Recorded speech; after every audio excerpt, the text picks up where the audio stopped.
पश्चिम बंगाल की राजनीति में इन दिनों जो कुछ भी हो रहा है उसे सिर्फ एक राजनीतिक घटनाक्रम कह देना शायद बहुत छोटी बात होगी। यह कहानी केवल कुछ सांसदों, नेताओं या फिर दल बदल की नहीं है, बल्कि यह उस राजनीतिक किले की कहानी है जिसने पिछले 1.5 दशक से बंगाल की सत्ता पर अपना झंडा गाड़ रखा था। सवाल ये है कि क्या अब उस किले की दीवारों में दरारें पड़नी शुरू हो गई हैं? क्या तृणमूल कांग्रेस यानी टीएमसी के भीतर वह असंतोष आकार ले चुका है जो आगे चलकर एक बड़ी राजनीतिक बगावत में बदल सकता है? नमस्कार, 5 जन्य के साथ मैं हूं निखिल वर्मा। बंगाल की राजनीति पर आज बड़े सवाल खड़े हो रहे हैं और हाल के घटनाक्रमों ने इन सवालों को और भी गंभीर बना दिया है। टीएमसी के कुछ बागी सांसदों के nationalist citizens party of India यानी कि एनसीपीआई के साथ जुड़ने की चर्चाओं ने ममता बनर्जी को अंदर से हिला दिया है। तृणमूल कांग्रेस के 28 सांसदों में 20 का बागी हो जाना छोटी बात नहीं है। बागी गुट की नेता काकोली घोष दस्तीदार ने रविवार शाम लोकसभा स्पीकर ओम बिरला को पत्र सौंपने के बाद इस बात का ऐलान किया कि हम पीएम मोदी के नेतृत्व में एनडीए के साथ में काम करेंगे।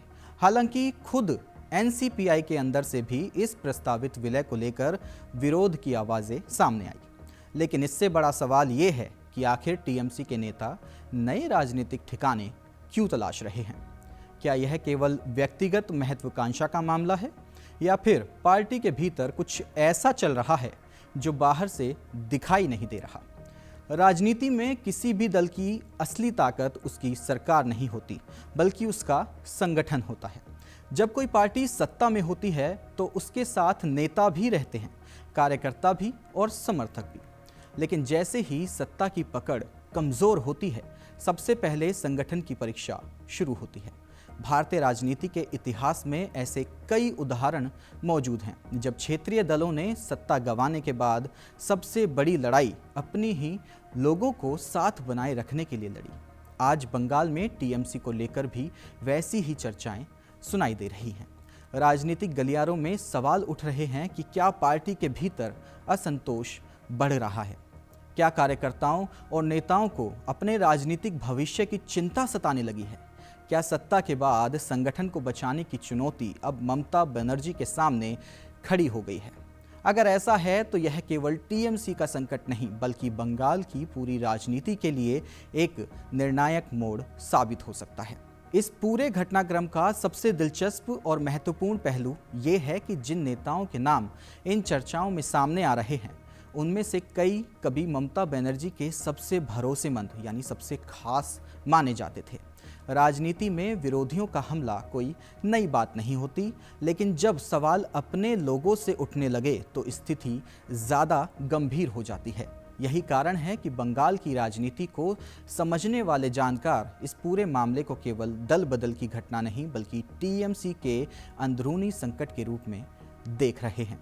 कुछ सवाल इस बीच निकलकर सामने आते हैं कि क्या पार्टी के भीतर संवाद की कमी है? क्या फैसले सीमित लोगों तक सिमट गए हैं? क्या वरिष्ठ नेताओं को ये लगता है कि उनकी राजनीतिक भूमिका कम होती जा रही है? ये ऐसे सवाल हैं जिनका जवाब अभी किसी के पास नहीं है, लेकिन इतना ज़रूर है कि पहली बार ममता बनर्जी के नेतृत्व को लेकर गंभीर राजनीतिक चर्चा शुरू हो गई है। एक ऐसा नेतृत्व जिसने वामपंथियों के 34 साल पुराने शासन को खत्म किया, जिसने बीजेपी जैसी राष्ट्रीय पार्टी को चुनौती दी, आज उसी नेतृत्व की मजबूती और पकड़ पर सवाल उठ रहे हैं।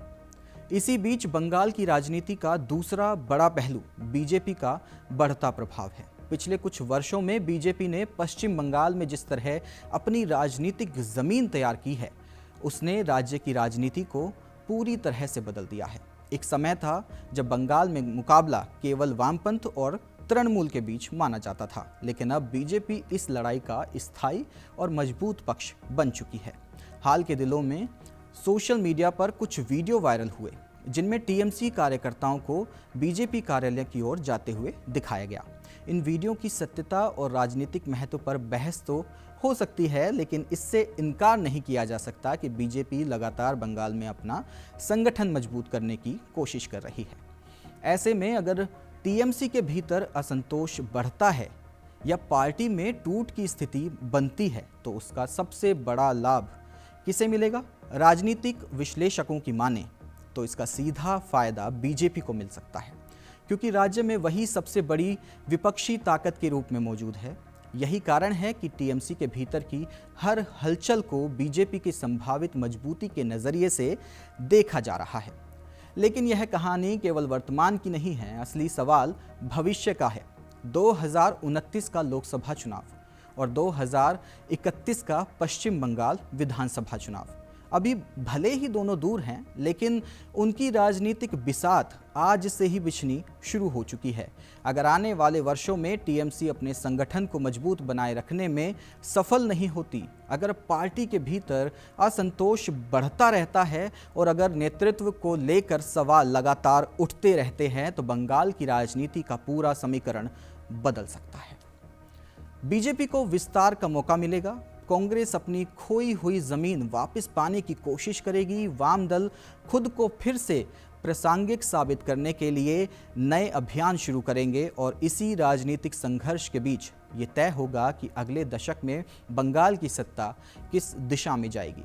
इसलिए आज जो घटनाएं केवल कुछ सांसदों और एक नई पार्टी के इर्द गिर्द घूमती दिखाई दे रही हैं, वे वास्तव में बंगाल की राजनीति के भविष्य का संकेत भी हो सकती है।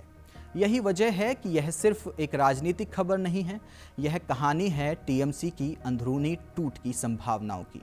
यह कहानी है ममता बनर्जी के नेतृत्व के सामने खड़ी चुनौती की।